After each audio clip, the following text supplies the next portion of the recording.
Akhirnya migrasi makan lagi nih guys. Kali ini kita jalan-jalan dan makan-makannya ke kota udang di pesisir utara Jawa Barat, apalagi kalau bukan Cirebon.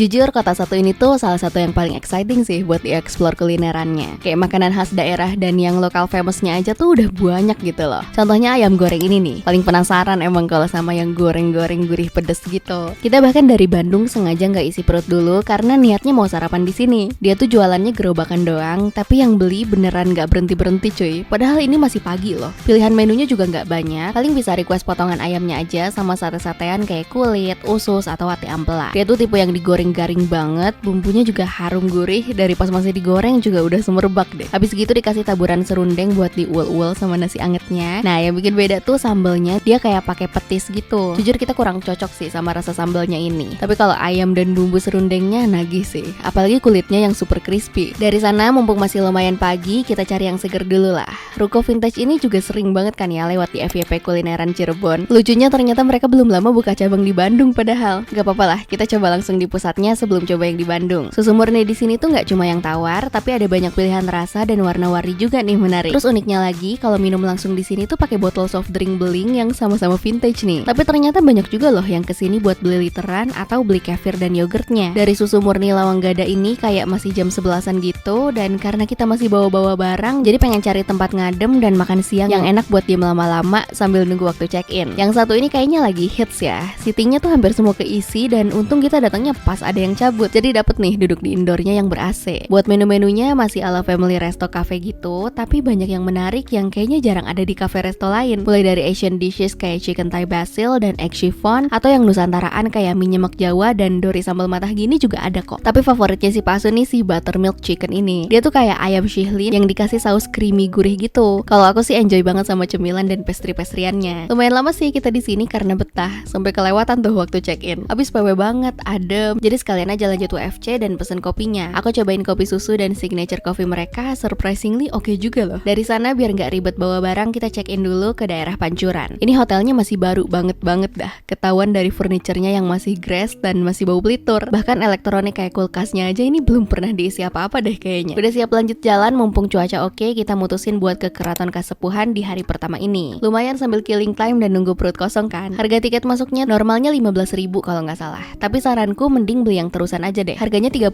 tapi nanti kita dapat akses ke beberapa area lagi selain lingkungannya. Pertama kita digiring ke museum yang isinya banyak banget barang-barang antik peninggalan dari masa ke masa. Kayak senjata, baju perang, kereta, sampai karya seni. Ada satu yang seru nih, lukisan gede ini arah mata dan kakinya tuh bisa ngikutin kita loh. Meskipun kita pindah dari ujung kiri ke kanan, tapi ini ilusi perspektif aja sih. Banyak juga alat-alat buat upacara atau buat tradisi adat yang katanya masih dipakai sampai hari ini loh. Gak jauh dari sana ada satu area baru nih, namanya Museum Cave AI Lotus. Dia tuh mini bioskop tapi kayak Screen X gini. Jadi ada 3 layar proyektor gitu yang nyetel film pendek sejarah Kesultanan Cirebon, tapi visualnya tuh full AI generated. Sebenarnya menarik sih, tapi kayak masih kurang engaging dan lifeless gitu, paham gak? Jadi kita udah bosen duluan, padahal baru film pertama. Terus mana nontonnya tuh berdiri gitu loh, jadi kurang nyaman. Terakhir kita ke Dalam Agung Pakungwati. Di sini tuh ada 3 bangunan petilasan dan sumur yang katanya masih ramai pengunjung buat tradisi kliwonan dan napak tilas. Oh ya, tapi buat ke area paling dalamnya ini perempuan gak boleh masuk ya. By the way, museum, bioskop AI sama sumur tadi tuh cuma buka sampai jam 5 sore ya. Jadi mending kalian kesana dulu, baru kalau mau explore lingkungan lainnya bisa lebih santai, karena bukanya sampai malam. Abis kelilingin komplek keraton yang katanya nyampe 25 hektar nih, lumayan capek guys. Jadi kayak pengen yang seger-seger gitu kan. Jadi inget nih, ada satu tempat yang cukup legend juga yang jual es kopior dari tahun 60-an. Simple aja tempatnya juga dan emang bener-bener cuma jual satu menu es kopior aja. Bebas mau dicampur langsung atau campur sendiri, nanti dibawain sirup dan kental manisnya. Segelas gini tuh harganya 40 ribuan. Menurut kalian yang udah coba,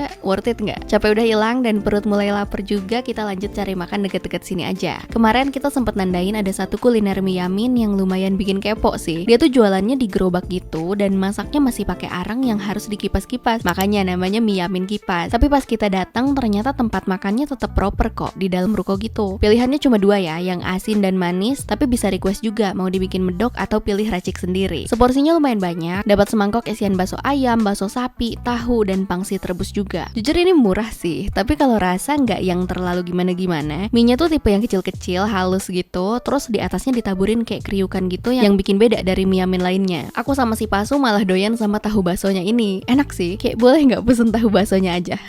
Beres makan mie, awalnya kita mau cari tempat nongkrong sore ke malam aja buat mengakhiri hari, tapi kayak lidah dan perut tuh masih belum terpuaskan. Akhirnya kita ke Kopi Nama ini di malam pertama. Padahal tadinya ini mau di-keep buat besok gitu loh. Di sini tuh banyak yang bilang katanya punya taichan paling enak cuy. Paling enaknya tuh bukan se-Cirebon doang, tapi literally taichan paling enak period. First impression, ini tempat emang diserbu dan lively banget cuy. Walaupun penuh, nongkrongnya tuh tetap cozy mau kalian dapet di dalam atau di luar. Sate taichannya bisa pilih mau dibakar atau digoreng tepung. Nah, pertusuknya pun bisa full daging atau dicampur kulit. Dan setelah nyoba, kita bisa bilang setuju banget sih. Ini taichan emang enak. Yang digoreng ini kayak ada lapisan tepung crispy tipis di luarnya, tapi dagingnya tetap empuk dan tasty. Ukuran satenya juga lumayan gendut-gendut, jadi puas lah makannya. Paling sambalnya aja sih, kita prefer yang lebih encer kalau buat taichan, biar lebih gampang ngeresep ke satenya. Gak heran ini tempat rame melulu, soalnya buat dipakai nongkrong juga asik sih. Makanannya enak, minumannya juga murah-murah. Karena udah malam, kita mau istirahat dulu buat lanjut jalan-jalan lagi besok. Lanjut di part 2 ya guys.